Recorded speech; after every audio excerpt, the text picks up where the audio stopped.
నమస్కారం. మా ఛానల్కి స్వాగతం. మీకు మీ కుటుంబీకులందరికీ విజయదశమి శుభాకాంక్షలు. ఈరోజు మనం హెల్త్ గురించి కొన్ని విషయాలు చెప్పుకుంటున్నాము. అదేవిధంగా ఈరోజు వాకింగ్ చేయడం లాభం ఏమిటి అనేది ఈరోజు ప్రత్యేక టాపిక్ గురించి చెప్పుకుందాం. రోజుకి 7 అడుగులు మీ జీవితాన్ని మారుస్తుంది. మనిషి శరీరానికి కదలిక చాలా అవసరం. ఆధునిక జీవితంలో టెక్నాలజీ వలన పని తక్కువైపోవడంతో శరీరానికి కావాల్సిన వ్యవయం అందడం లేదు. ఎక్కువసేపు కూర్చొని ఉండడం వల్ల diabetes, BP, obesity, heart problems వంటి అనేక ఆరోగ్య సమస్యలు వస్తున్నాయి. ఈ సమస్యలకు సహజ పరిష్కారం ప్రతిరోజు నడక.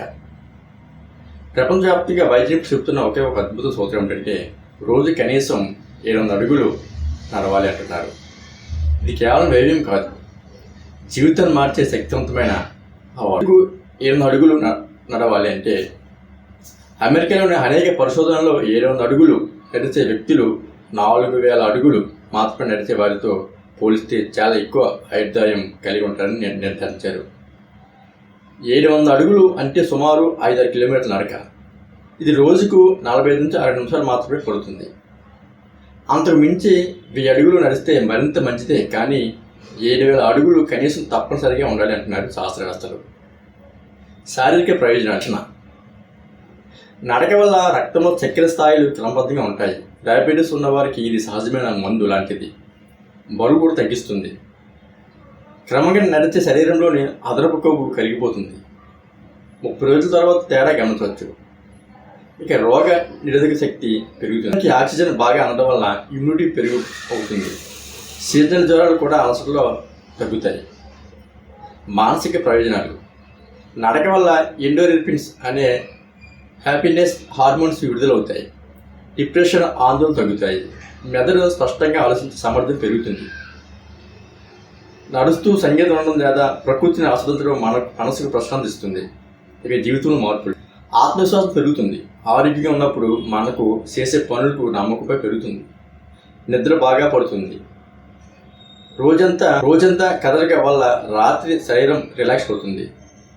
ఉత్పాదకత పెరుగుతుంది. ఉదయం నడక తర్వాత పనిచేస్తే ఎక్కువ దృష్టి కేంద్రీకరణ కలుగుతుంది. సంబంధాలు మెరుగుతాయి. కుటుంబ సభ్యులతో లేదా స్నేహితులతో కలిసి నడవడం అనుబంధాన్ని బలోపేతం చేస్తుంది. ఎప్పుడు ఎలా నడవాలి? ఉదయం తేలికపాటి అల్పాహారం తీసుకోక ముందు నడవాలి. సాయంత్రం ఆఫీస్ నుంచి రాగానే వెంటనే నడవకండి. కొద్ది సమయం తీసిన తర్వాత ఒక అరగంట పోయిన తర్వాత అప్పుడు నడక ప్రారంభించండి. నడుస్తూ మొబైల్లో ముడిపోకుండా శరీరం భంగిమ సరిగా చూసుకోండి. రోజువారీ అడుగులు గమనించడానికి మొబైల్ ఫిట్నెస్ యాప్స్ లేదా స్మార్ట్ వాచ్ ఉపయోగించండి. చిన్న చిట్కాలకి: లిఫ్ట్ బదులు మెట్లు ఎక్కండి. మీ అపార్ట్మెంట్స్లో నివసించే వాళ్ళు లిఫ్ట్ బదులు మెట్లు ఎక్కడం చేయండి. అదేవిధంగా దగ్గరలోని షాప్ వెళ్ళేటప్పుడు బైక్ కాకుండా నడిచి వెళ్ళండి. అదేవిధంగా ప్రతి గంటకు ఒకసారి లేచి 5 నిమిషాలు నడవండి. ఫ్రెండ్స్తో మీటింగ్స్, కాఫీ షాప్ కాకుండా వాకింగ్ చేస్తూ నిజమైన అనుభవాలు. చాలామంది మందులు తగ్గించుకునే ఉదాహరణలు ఉన్నాయి. ఒక 45 ఏళ్ల వ్యక్తి 7000 అడుగులు నడవడం మొదలుపెట్టిన 6 నెలల్లో బీపీ మందులు 50% తగ్గించుకున్నాడు. ఒక గృహిణి 3 నెలల్లో 5 కిలోల బరువు తగ్గింది. రిటైర్డ్ వ్యక్తులు నడక వల్ల మళ్ళీ ఉత్సాహంగా జీవించడం మొదలుపెట్టారంట. ఇక రోజుకు 7000 అడుగులు కేవలం ఆరోగ్య సమస్య కాదు, జీవితాన్ని మార్చే క్రమశిక్షణ. మీ శరీరానికి బహుమతి, మీ మనసుకు ప్రశాంతత, మీ కుటుంబానికి ఆనందం. చిన్న అడుగులు వేయండి, పెద్ద మార్పులు పొందండి. ఈ రోజు నుంచే మొదలు పెట్టండి. ఇవన్నీ కేవలం ఆన్లైన్ ద్వారా సేకరించి నేను మీతో షేర్ చేసుకున్నాను. మీకు నచ్చితే ఫాలో అవ్వచ్చు.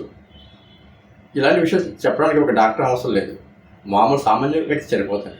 మీకు కూడా ఇలాంటి అవగాహన తెలుసుకుంటే ఆన్లైన్ ఓపెన్ చేస్తే ఇలాంటి విషయాలు తెలుస్తాయి. మీకు ఆన్లైన్ ద్వారా సేకరించి మీకు ప్రజెంట్ చేస్తున్నాను. మీకు నచ్చితే ఇవన్నీ సేకరిస్తాయి. ఇదేం ప్రమాదకర విషయాలు ఏం కాదు. తెలుసుకోవడం ఒక జనరల్ నాలెడ్జ్. వాకింగ్ అనేది వల్ల ఎంత లాభం అనేది తెలుసుకోవడం ఒక జనరల్ నాలెడ్జ్లో ఒక భాగం ఇది. ఇలాంటి వీడియోస్ నేను ప్రతిసారి పెడుతుంటాను. ఇంకా ఇలాంటి విషయాలు మీరు తెలుసుకున్నట్లయితే మన ఛానల్ సబ్స్క్రైబ్ చేసినట్లయితే మీకు చెప్పే టిప్స్ అని మీకు ఆ నోటిఫికేషన్ వస్తుంది. మీరు చూడవచ్చు. మీకు నచ్చితే ఫాలో అవ్వచ్చు. మా ఛానల్ చూసినందుకు కృతజ్ఞతలు. ధన్యవాదాలు.